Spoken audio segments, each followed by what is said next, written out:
Kami di sini ingin mempresentasikan tugas mengenai proses beracara di Pengadilan Tata Usaha Negara.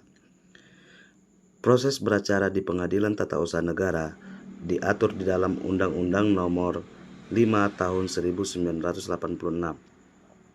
tentang Tata Usaha Negara.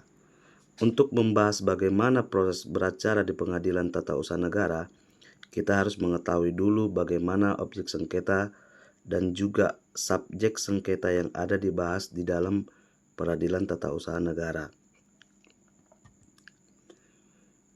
Objek sengketa tata usaha negara dibagi menjadi dua, yaitu bersifat positif dan bersifat fiktif.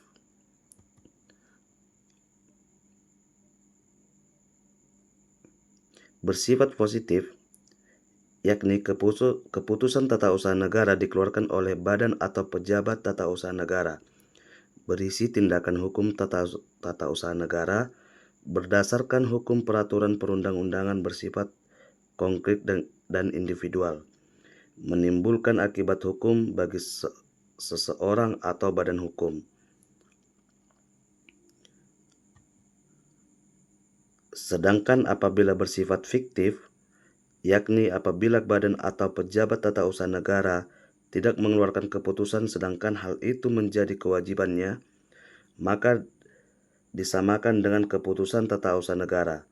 Nah, kemudian apabila suatu badan atau pejabat tata usaha negara tidak mengeluarkan putusan yang dimohon, apabila jangka waktu yang ditentukan adalah peraturan perundang-undangan telah lewat jangka waktu, maka dianggap telah mengeluarkan keputusan tata usaha negara.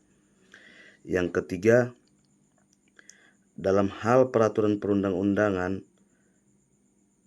yang bersangkutan tidak menentukan jangka waktu yang dimaksud dalam poin kedua, maka setelah lewat jangka waktu keempat, setelah permohonan, maka dianggap telah mengeluarkan keputusan penolakan.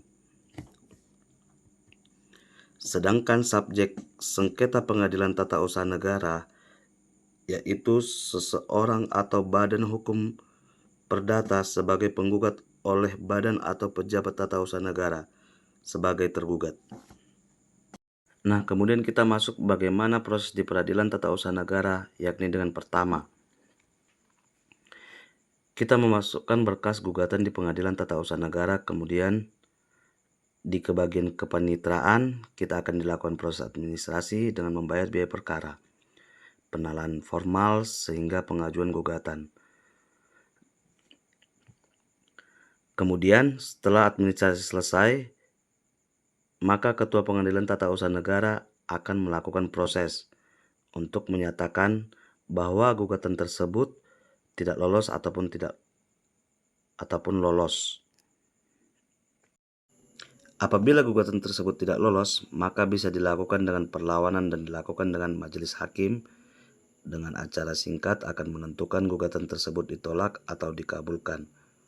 Apabila gugatan tersebut ditolak, maka akan gugur demi hukum. Lalu, apabila gugatan tersebut dikabulkan,